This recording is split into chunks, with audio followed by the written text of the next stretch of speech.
Hey everyone, welcome back to my channel. If you're new here, my name is Erica with Memory Box Candle Co. and I make videos all about making and selling candles. Today's video is a collaboration between me and Wade from Black Tie Barn. If you guys already haven't checked out his channel, I will have his channel linked in the description box below. But we decided to discuss and talk about the 10 most commonly asked candle making questions. So there is going to be a part 1 and a part 2 to this video. Part 1 is right here on my channel, and then part 2 is going to be over on his channel. So you can go check out part 2 after you watch this one. So let's go ahead and get right into the video. All right, guys, thank you so much for clicking on today's video. So we're going to hop right into the questions that we have all planned out. So these are just some very frequently asked questions that both Wade and I get all the time. So first one's first, what is the best wax to use? I will let you start. It's a loaded question. I would say just it depends. There isn't really a best wax because there's just pros and cons to each wax out there. I think there are some that are probably a little easier for beginners, those that are just starting, those that kind of have a good track record. But a lot of it just depends on what you can get, what you can source yourself, and then what you are looking for in a wax. So if you are looking for something that's natural and quote unquote clean but reliable, I think there's a few options out there. Erica, I know that you really like the wax that you use, and then I think that's they call that soy 10, right? Soy 10, yeah. And that's from Cal Candle Supply, but I think that you can get it a few other places as well.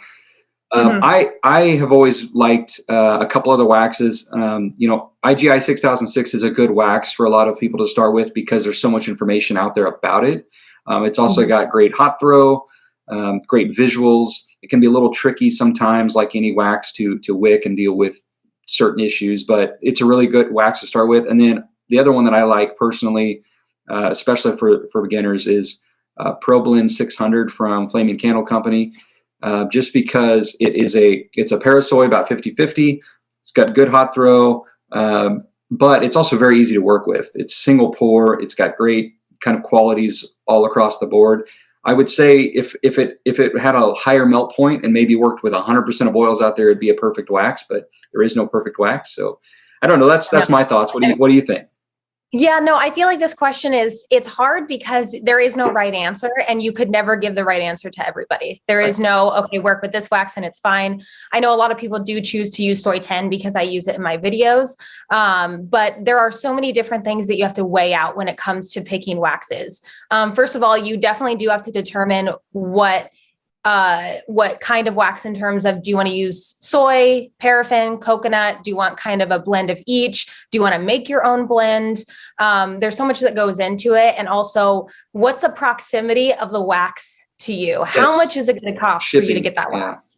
Exactly. So like, I know that primarily soy 10, the manufacturer is on the West Coast. So if you're on the East Coast, it's a lot more expensive to get it versus another wax that could be, maybe a state over that's not as costly to ship to you. So yeah, there's so many different factors that come into it. I tell people that if you're either working with a wax that it's causing you a lot of frustration, you don't like it, you don't have to stick with any one wax. Like there is no, you get started with one, you're not stuck with that one forever. Like you can try out different waxes. Yeah. In fact, I think just a piece of advice, I wish I would have done this early on when I first started, is when you are going to sample your waxes, well, I guess that's the first piece of advice, is just to do some sampling early on. You don't, like you said, you don't want to get married to one wax and then you're stuck with it for a long time. And then it's hard to kind of change later because you have so many products made with that wax. Yeah. I've been in the same boat. I have like 6 different lines of candles and 4 of them use different waxes. It's a nightmare. Oh, wow. Yeah. To manage sometimes. And there's reasons for it. It's, some of them are for different purposes and different customers, and others it's because I started with a wax and I liked it and then I changed and I haven't transitioned all my waxes over yet. So I would say, oh, go ahead. Oh, I was sorry to cut you off, but I actually think that that's smarter to do, is have more knowledge about different waxes so that if you do need a change, or if you do want to have multiple different lines with different waxes, then when there are shortages like what we're going through right now, you have a little bit more variety. And I think that's really smart to do. Yeah, that is a benefit I've been been able to have recently is just the various waxes out there that I use. Because I know enough about them, it is easier not only to recommend to some people, but like you said, if I get in a bind, I know that I have other options. But for starting out, I wouldn't necessarily go down that route. I would get samples of like 2 or 3 waxes that you want to try, and just figure out which one I guess you like better. And you mentioned being in California. I'm in Kansas City, so I'm not super close to any of them, but I'm also not on the opposite side of the country from any of them either. So it's not exactly the most affordable for me to order from East or West Coast, but it's not super bad since I'm in the middle. But the caveat to that is being in Kansas City, there's not a ton of suppliers in the Midwest. Texas is kind of the closest one, or up in Ohio. But yeah, if you can find something that you like and it's close to home, that's like double dipping. That's perfect. So sample waxes, see what you like. I think it's really important to know what you're looking for early on. And if you don't know, that's okay. Especially if you're new to candle making, you might not know what to look for. You've done videos on waxes and reviews before. I've got a couple on my channel about some waxes I think are good for beginners. And I actually even created a sheet. If I remember, I'll link it, but it lets you kind of prioritize what factors you care the most about. And then you can sample your waxes against those factors and come up with your own kind of rating system. But yeah, no, that's good, because everybody that watches my channel knows that I'm not as seasoned in the candle making world. So I haven't had as many experiences with a lot of different waxes versus you've been doing this for so long. So yeah, definitely go check out his videos on that if you're kind of wanting to branch out and learn about different waxes, because there's so many to choose from. And I understand it can get really overwhelming, especially in the beginning when you don't know what to do and everybody has an opinion on everything. So yeah, and you'll get conflicting information too. I mean, 6006 is known to be a very strong hot throw wax. It's like an overall really well balanced wax, but then you'll have other people test it and say they got no hot throw, and you're like, what? So exactly. There's a lot of different perspectives out there for sure, I think, and that's why we can give our recommendations, but there's really no best wax. You just got to try things out and see what's best for you. So yep, exactly. So the next question we have, and I'll let you kick this one off, Erica, is any tips on labeling? And take that however you want. Okay, so labeling, personally for me, was my favorite part of the whole design, of the whole candle process of putting it all together and creating something. So when you're looking to start from the very beginning, I get this question a lot of, what size label should I use for my 8-ounce jar? There's so many different possibilities. So what I personally do is, whenever I have a new container or something that I'm trying to label, take one of those like little flexible measuring tapes, put it up against your jar, and just think to yourself, okay, do I want a circular label? Do I want a rectangle? Do I want like a perfect square? And then what's the size that I want? So that's how I personally do it. And also, when I get those questions, I don't know what the vessel looks like. So it's impossible for me to state. And also it's impossible because there's no one right answer. So many people use so many different sizes for the same size jar. And then also in terms of the designing aspect, this is kind of where us as business owners need to understand if we excel in a certain area or if we need to start hiring other people to do the areas that we either don't want to do or we feel like we struggle with. And if you feel like you personally don't either want to or can't design your own label, there's so many places and people that you can go out to and ask for and pay for them to be able to design it for you. I think even in the Facebook group, the DIY Facebook group that Jeff Stanley has, I feel like there's a lot of graphic designers that kind of are in that group. So if you use the search tool and you type in either graphic designer or, labeling or something like that, there's a lot of people that are really good at what they do. And labeling, the label of your jar, is so important when it comes to actually selling your candle. I think it's one of the most important features because it can really make or break on whether or not your candle looks professional or not. I just feel like, it's really important. Yeah, not only for aesthetic appeal, but also just for brand recognition. You're trying to grow your business, and you want customers to be able to recognize your brand wherever they see it. And if you are really inconsistent with your labeling, that can be a problem. Labeling, I know you said it was your favorite. It was probably my least favorite because I had too many ideas and I was indecisive about them. And so I kind of did A/B testing with my labels, and I was creating multiple labels and kind of test running them early on and see which ones kind of got the best response. That was timely and not the most cost effective, but I'm glad I did it because I learned a lot. And I now kind of carry two types of labels. I've got some that are, if I'm going to print myself at home, then I'll buy my labels from Online Labels most of the time. And then I will design that's something kind of simple and clean and easy to edit and just change names and things like that. And then let's see here. I've got a few others. And then what I ended up doing with candles that I'm going to keep around, that's like, I know they're a permanent addition or pretty much permanent addition to my line. I go with the extra step and I design more kind of, not necessarily luxury, but more kind of cleaned up professional, a little bit different type of look and feel to them. And they're kind of my signature line. And they are, I don't know if it's going to show up in here very well, but they just look like that. And I can do those in one size on different jars. Yeah. See, that's the best when you can use the same size for different jars. Yeah. And that just shows you can use different sizes or the same size for your different vessels if you want to. Yeah, you just got to plan out.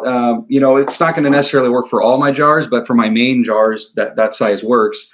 And the problem with going with a label like that is I don't print those. I design them, but I don't print them. I print them from online, like Lightning Labels, U-printing, things like that.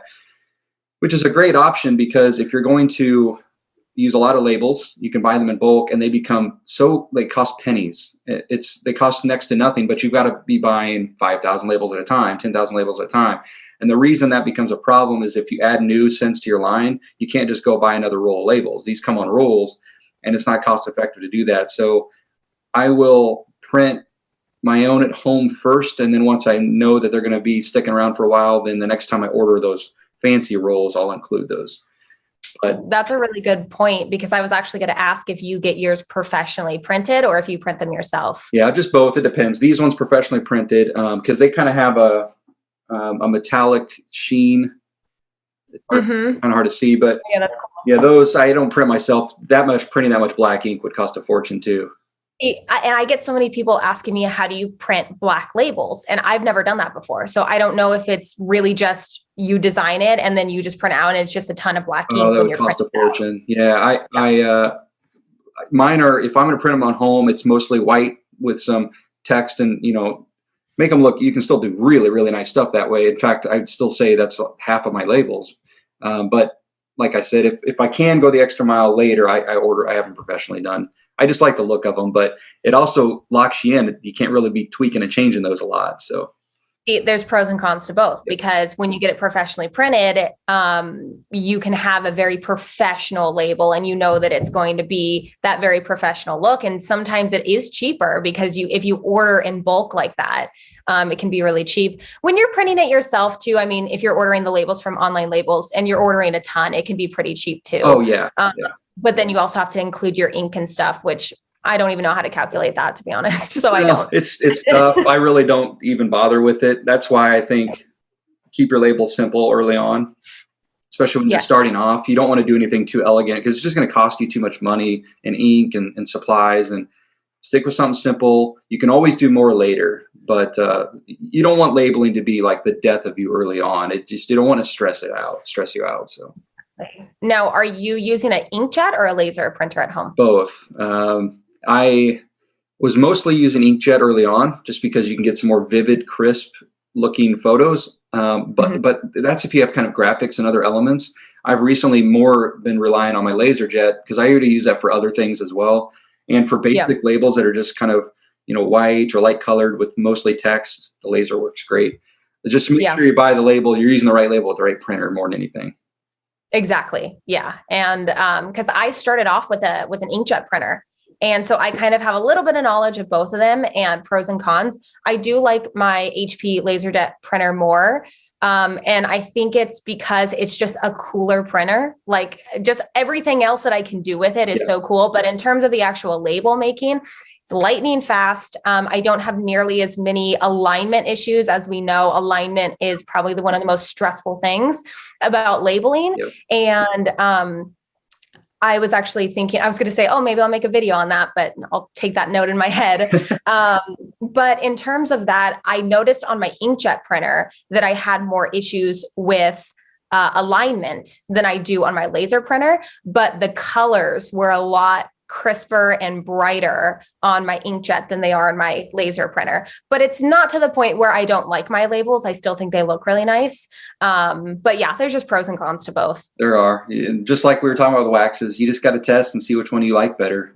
I mean, exactly. You've got a lot of colors and graphics. The inkjets do tend to look a little bit better, but you can get really good laser printers that do just as good of a job. So, but you're absolutely right on alignment. The way that laser jet printers work, they just feed it through, and it's a roller that's just laying down the images and the text, where inkjet's like bouncing around, and that causes your paper to shift a little bit. So. True. Oh yeah, I guess I didn't think about that. That's true. That would definitely cause that. Okay, so jumping right into the next question. This is definitely going to be a question that you, not to put pressure on you, but you're definitely going to know a lot more about it than I do, and that's how to get a better hot throw. Ooh, well. We're going to say this a lot, I think, in these two videos, but it depends. Mm-hmm. Depends on your wax. It depends on your jar. So I would say if I had to choose, the single most important factor is it's got to be the combination and the compatibility between your wax and your fragrance oil. There are a lot of, for example, soy wax just generally is harder to get a good hot throw normally, like out of the bottle default, just because of the way soy wax works on a molecular level. But so it's important to get fragrance oils that are compatible with that wax. And you'll know because if you test it, this oil will smell great and strong, and then another oil might be weak and faint and you barely smell anything. Doesn't mean you're doing anything wrong or that you should change your entire process. It's more so that oil just doesn't work well with that fragrance or that wax. Yeah. And so the one thing that I always try to say when people ask me this is, they start changing their pour temperatures and they start changing all these different processes and elements going on and making their life much harder as a candle maker, because you're trying to like trick your candle into performing better than it wants to. And it's really stressful. And so I think the easier approach is, especially for those starting out and don't want to get burned out and stressed out, is just stick with oils that work well with your wax. And that might mean you have to test some. So definitely order your little sample bottles, stuff like this, and make sure it works before you invest a lot of money in it. Because the simple truth is not every oil works with every wax. And that's just how they work. And there's not much you can do about it. But if you are going to try to force things and try to trick it a little bit, there's little things you can do to help. Some waxes, mostly your natural waxes, you can add a touch of Vibar to them.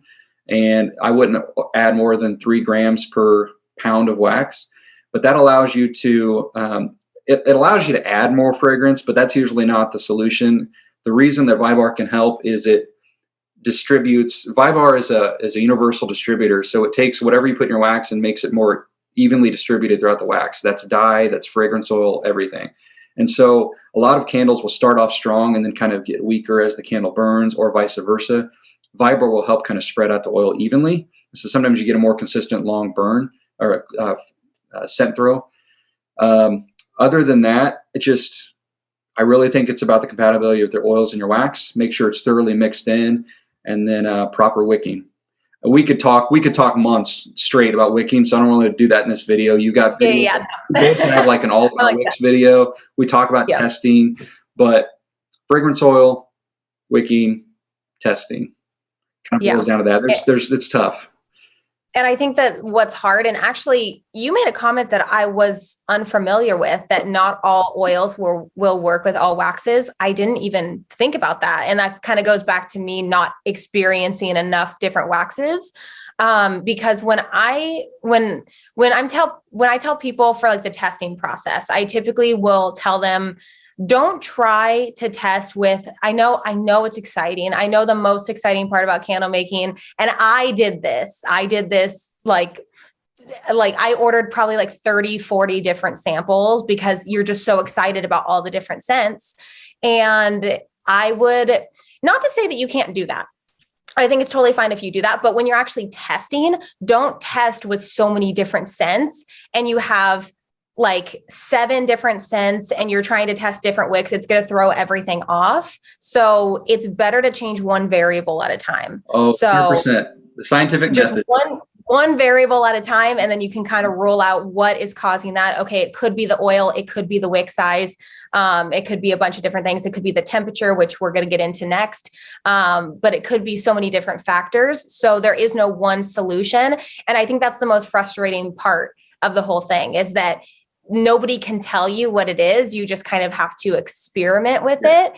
And I think that that's kind of what can get really frustrating for a lot of people. And I totally understand. I still feel that way sometimes when I'm retesting stuff. And my soy 10, the formula of it has changed over the past 6 months. And I'm trying to keep up with the changes that the manufacturer is doing. So there's always going to be changes. And I'm going through kind of that frustrating part right now of just seeing what can I do to kind of get my candles back to the way they were burning before. So there's so much that goes into it. I think that wicks do play a really big role, because when I was only using a single wick in my jars, I noticed that I wasn't getting a good hot throw. And then when I double wicked it, I've noticed a better hot throw. But of course, that kind of comes with its own issues. So you have to just kind of Well, that's test. A good point, though, we should mention is, generally speaking, the wider your melt pool, you're going to have a stronger throw. And that's why vessels where you can double or triple wick, we're going to have better throw. That's part of it. Exactly. Like, for instance, do I have a good example? This one right here. So this one is from 1617. And it's such a wide diameter that when you triple wick this, I mean, it's not a guarantee that you're going to get a good hot throw, but if you have everything else going and, you pretty much know the right temperatures, the wax, like all that kind of stuff, like the wider the diameter, the better the hot throw is kind of what I've learned. Well, what's tricky too about hot throw is it's so hard to answer, because it's so objective, and it depends on the perspective of who's, like, I might think something smells strong and you might not barely smell it at all. Everyone's nose is different. And so it's really hard to be able to answer that, because everyone's got different opinions. Another piece of advice, though, is I would say is we get so used to smelling our own scents and candles all the time that you kind of get that scent nose where it's hard for us to really know. And so have other people give you some feedback and test it for you. Just let them know what you're looking for. Tell them, put it in this size of a room, something like that, and just get some feedback. They'll get a free candle out of it, things like that. But yeah, testing is really very important. It's hot throws that obviously kind of other than just overall burn, it's probably the single most important component, because if you don't have a good smelling candle, no one cares. It keeps your customers coming back. Yeah, but I agree with you. It's all about testing. I can't remember if it was Jeff or Kevin that said this, but they basically said cold throw is what sells your candle and hot throw is what keeps them coming back. Yep. And I think that's perfect. That's exactly what it is. So yeah, I think that we could talk about that forever. So yeah, we could. And just to clarify one thing on the not all oils work with waxes. It's not, and it doesn't even necessarily mean that the oil's good. If you're buying quality oils, they're good oils, but just some oils aren't necessarily really compatible or strong in soy waxes, and so or other waxes for that matter. And so it's really just about testing that out. I don't want anyone to think that I meant that certain oils aren't good. It's just some can smell really strong in the bottle, and then you use them in a candle, and it's kind of faint. So it's just important to test and make sure that the oil you chose is working well with your wax. But I don't think that necessarily means you're doing something wrong or you have to change your whole process around. So yeah, exactly. And sometimes it's not the person making it. It's just no matter who made it like that, it could end up the same way. Yep. Oh yeah. Well, so the next question is, and this is kind of related to this, is what temperature should you add your fragrance oil to your wax, and whether or not flash point plays a role in that? So from my knowledge and what I've learned throughout the whole process, flash points are only important if you're working with gel waxes or if you're shipping the oil by air. It doesn't have anything to do with actually adding the fragrance oil to the wax. So I actually have had a lot of people say, if the flash point is at 145, they're adding it at like 140 or 145, and they're having issues with it. So I have always worked at hotter temperatures. So I'm very used to working at hotter temperatures. And I know that, I know there's a whole misconception that the fragrance oil will burn off if you add it at 185, somewhere around there. But I mean, I've added it at probably like 195 before, and I'm fine. I've noticed that the cooler I add it, the less it binds with the wax. Yep. So the less hot throw I get. I've had issues before where I even talked about it at some of my older videos, but I would notice this glossy spider web like on my candle, and I would think, what is causing that? And the only thing I could think of was that I was adding it at a cooler temperature. Yep. So I was thinking that I was adding it hotter, but I probably was just making candles and just throwing it in there. And after a while, you just kind of are like, it's fine. Yeah, I'll just toss it in there. It's fine. But yeah, I started noticing that. So I started making sure that the temperature that I was adding it at I typically add it between 180 and 190 is typically my range that I like to add it at. But yeah, I've never had any issues with the hot throw. Cold throw is still really great. I don't feel like it's burning off the fragrance. What's your experience with that? Well, pretty much agree with everything. This whole people want to experiment with adding oils at different temperatures is a result of the previous question, is people are trying to find ways to get better hot throw. And so they started experimenting with that. And really that just leads to more potential problems than it does any solutions. If it gives any kind of reassurance, candles have been being made for centuries. And even over the last 50 years, when you got companies like Yankee or others around that been making candles, as a business for forever, they're generally heating their wax and adding fragrance oil at like 190 plus. Palm wax, you add it closer to like 200. No one's having hot throw issues with those. So I think it's a big, a pretty good myth that lowering your temperature to add fragrance oil really helps hot throw. I'm not saying that some people haven't experienced that, and there are several reasons why you could. For example, a lot of the oil will rise to the top if it doesn't bind well. And so if you pour it, you add it too low of a temperature, the fragrance comes to the top. And so when you go to smell it, you're like, oh my gosh, this smells stronger than it did before. This is great. It must have worked. But what you've done is you've had uneven distribution of your oil because it didn't bind well. It's going to be very inconsistent through the life of the candle. And it can be potentially dangerous if it really settles too much at the top. Exactly. Too much sweaty at the top. It could possibly be flammable. We've seen all those photos of candles on fire. And that's usually what the issue is oils. Yeah. And so I agree with you. It's mostly about shipping and certain waxes. It can have an effect specifically on gel wax because it's just totally different type of candle. The only thing that I'll say that Flashpoint I have noticed occasional differences in is the ones with higher flash points, more dense oils sometimes do require a larger wick to burn just because they're heavier oils. But it's not about hot throw. It's just about wicking and things like that. So I agree with you. I would stick to what the manufacturers and the suppliers recommend. And if you need to tweak a little bit for your process because of your own temperature or humidity in your home or whatever, then that's fine. But I would stick to what people recommend. They've done the homework. They're the experts in that industry.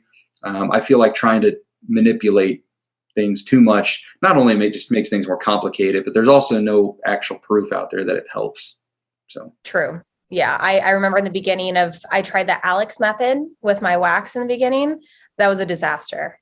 It was awful. Yeah. It did not work for me. My wax started solidifying and it just, it didn't work for me.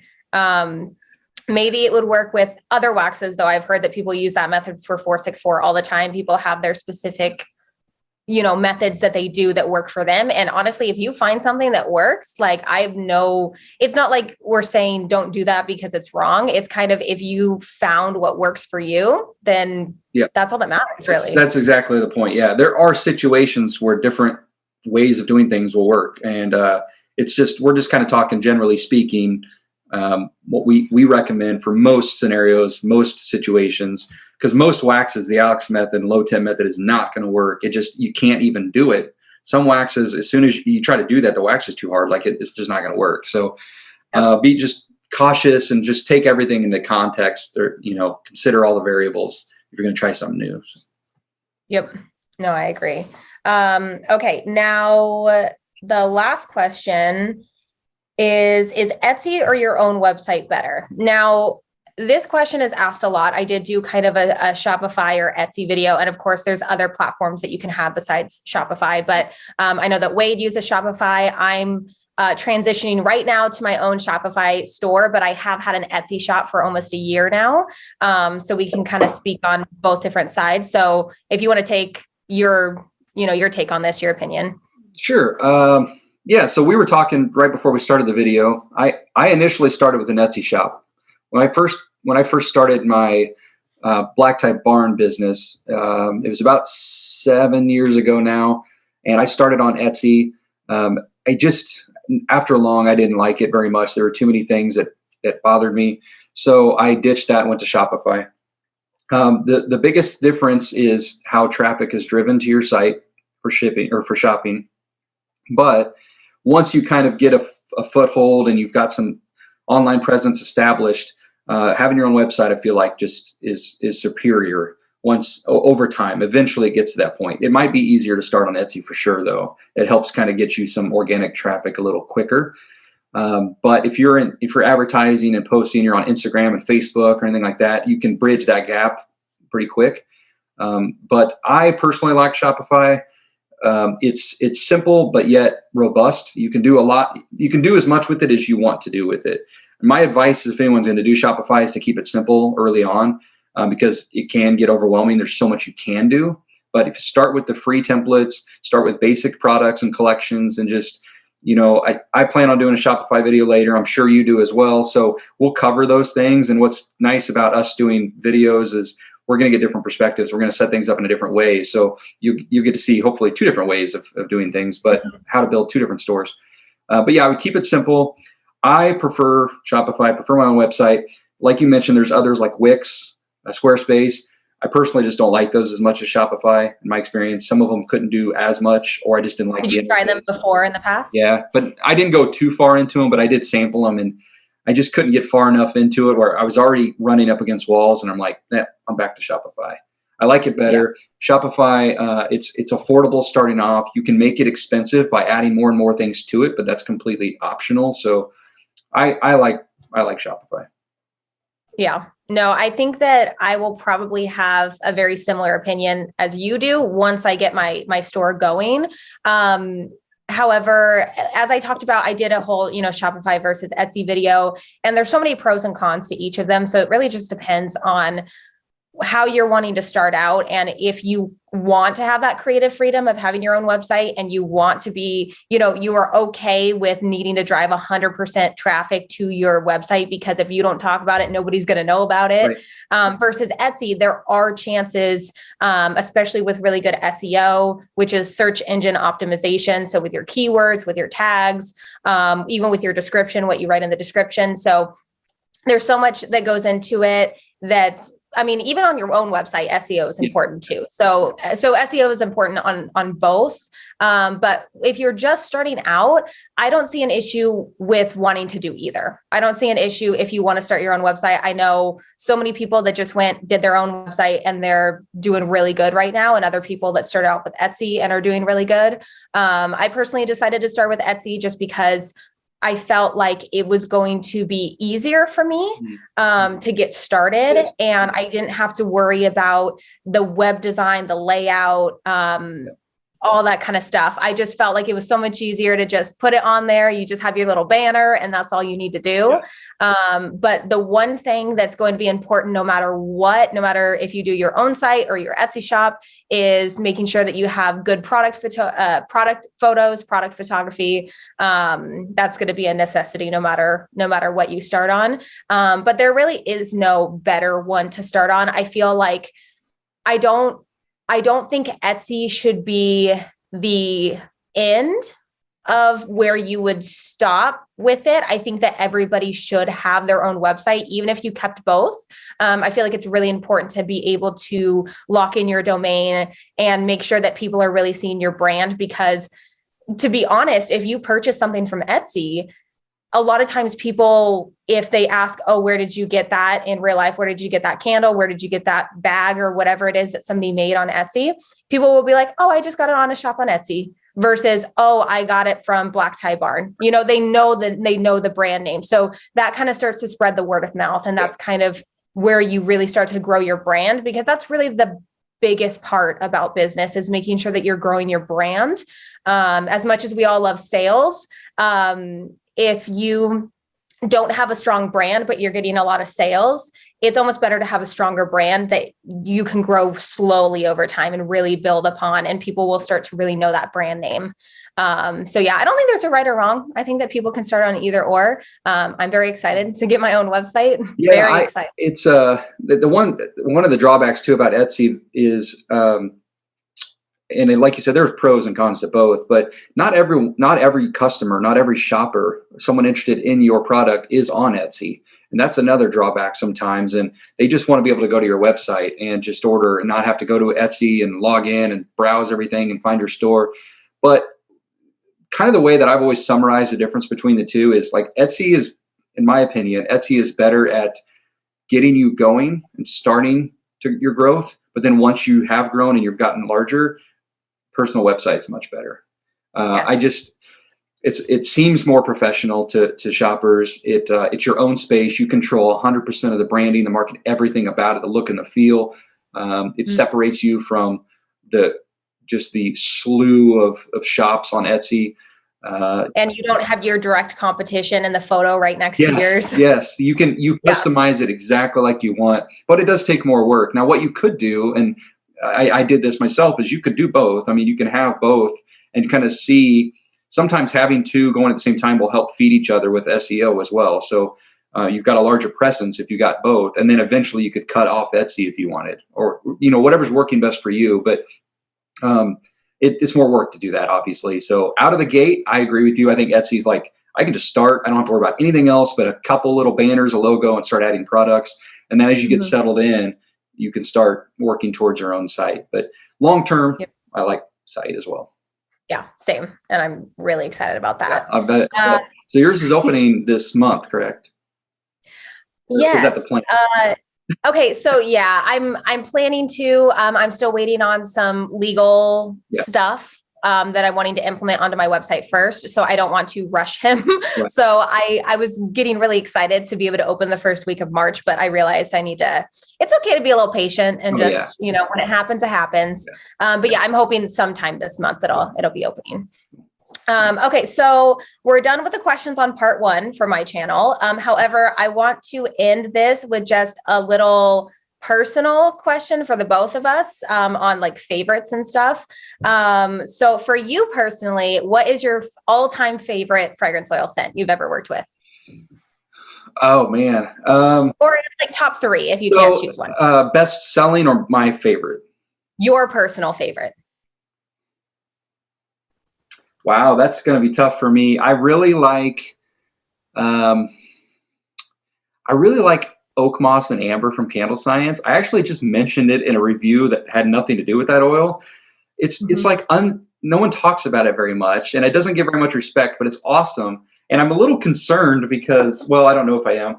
There's a new one from Candle Science called Black Coral on Moss, and it smells similar to me. And so I'll be curious which one, Candle Science, if they're going to keep both or let one go.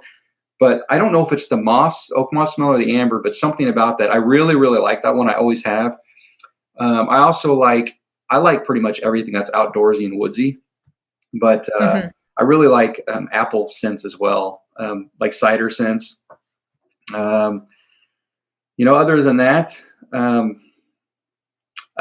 my first candle I ever made, 10 years ago, was hazelnut coffee from Candle Science. And it's rich. It's not like a personal favorite of mine. I'm not a big bakery guy, but it was like my best selling candle for years. And now it's just kind of somewhere in the middle in the mix. But yeah, I just thought that was interesting that was my first ever candle made. And I still have it around today. A lot of them. Do you really? Have come and gone. Yeah. But do you have like your first candle or the scent? Oh, the scent, not the actual first candle. Okay. I'm like, do you have the actual first candle? No, I don't. That would be a cool idea though. Yeah, my sister has the first candle I ever made because it was for her. Yeah, I have a first ever dollar and all that kind of stuff, but I never thought about keeping the first candle. I don't know why I didn't think about that. Yeah. But yeah, I would say those. That's really tough. All I know is I prefer outdoors ones versus bakery scents. That's more categorical, but it's just how I am. I don't even mind like floral ones sometimes. A lot of people don't like those, but what about you? A little iffy. Mine is, okay, so there's a scent called Mimosa from California Candle Supply. I don't know what it is about it. It's a fruity scent, but it has like kind of like rose added to it. And there's something about it that smells, every time I make it, it's one of my favorite scents. Yeah. I love pine, and I also really love cactus flower and jade. So do I. Oh my gosh. Yeah. I've had people say that it stinks, and I'm like, what? I love it. Yeah. So many people say that they absolutely can't stand it. I mean, in the Facebook group, you see people being like, how does anybody like these scents? Like, people didn't like cashmere plum. I was obsessed with it. I loved it so much. And so many people loved it. So it's really interesting. And when you guys are choosing scents and you're kind of testing them with your customers, understand that a lot of times, if you don't like a scent, but let's say there's like 1,000 reviews on it and everybody loves it, then more than likely you might want to add it to your line. Oh yeah. For instance, honeysuckle jasmine, can't stand. I love it. I so love it. White sage and lavender, not a fan. Any type of floral scents, I'm not a big fan. I love oak moss and amber. I love more of fruity, woodsy kind of scents. Pine, anything pine. If it's a bakery scent, I can't do it. I'm not a huge fan. I like it more than florals. For instance, I tested banana nut bread for the very first time from Candle Science. I thought I was going to hate it. And I'm like, you know what? This is actually, it's not super overbearing. Mm-mm. It's not super, super sweet. It's just kind of a nice little, just a nice fragrance, a nice kind of sweet fragrance that it's like a subtle sweetness. It's good. I like it. Brandied pear is another one that I really like a lot. And it's a bakery scent sort of, but it's really good. Yes, I've tried that one too, and I'm trying to vanillas and chocolates. I'm not. They're too rich. It depends on what the vanilla is. For instance, I have an ice cream cake scent that everybody loves, and if you can really get a good sweet dessert scent, I mean, people go crazy. That's the trick, is finding a good vanilla or a good dessert one, because a lot of them are just not good, and there's so many out there. Yeah. Sometimes if I smell it from the bottle, I'm like, I can't stand this. I'm not even going to try. And maybe that's bad, because sometimes it can smell different out of the bottle than made in a candle. But sometimes if I just absolutely can't stand what it smells like out of the bottle, I'm like, I can't. Like, I tried a vanilla sandalwood from a company one time, and it just smelled horrible out of the bottle. Sandalwood can be so perfumey too that it can be really overpowering sometimes. Yeah. You made a good, important comment real quick before we go that, if it's doing well, you should consider adding it. And that's an important lesson too, is you don't have to enjoy the scent necessarily for you to use it. Some of my best sellers are not favorites of mine. And then I have others that I love and I don't really sell much of it. But what's really nice is when you find one that fits both. Like, my best selling scent by far is crackling birch. I sell tons of it. It's also one of my personal favorites. I also have a sweet tobacco smell that's really good that sells like crazy. And so there's going to be a lot of different options out there, and you just got to test. And, it's more important to go with what customers like versus you. You can make your own stuff for your own purposes anytime. So, but it is nice to find one that both you like and does really well. So. Yeah, mine is my bestseller too. And it's Saturday Morning Cartoons. It's the Fruit Loops, like the Fruity Pebbles kind of scent. I don't know what it is about that. I like it. I will never get sick of it. It's one of those scents that every time I make it, I do enjoy it. But everybody absolutely loves it. I've never had one person say they didn't like it. And that's probably because it's cereal. Yeah. Everybody likes cereal. So yeah, I have it as well, but I never really pushed it too much. It's like an average one for me. So interesting.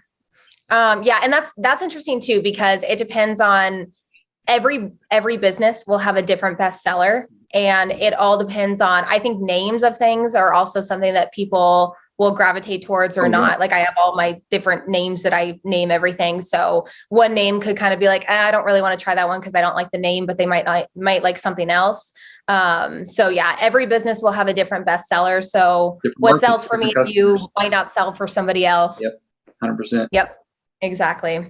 All right. So what we're going to do is we're going to end this video here and then go over to Wade's channel, and we're going to answer more questions, have more discussions, and just kind of keep chatting. So we will see you guys over there. All right. Thank you guys so much for watching today's video. Make sure you check out the links in the description box below that will take you over to part 2 of this video, and go subscribe to Wade's channel as well. If you guys liked today's video, go ahead and give it a thumbs up, as well as subscribe to the channel if you haven't already. And don't forget to follow me over on Instagram at MemoryBoxCandoCo, and I will see you guys in the next video. Bye guys.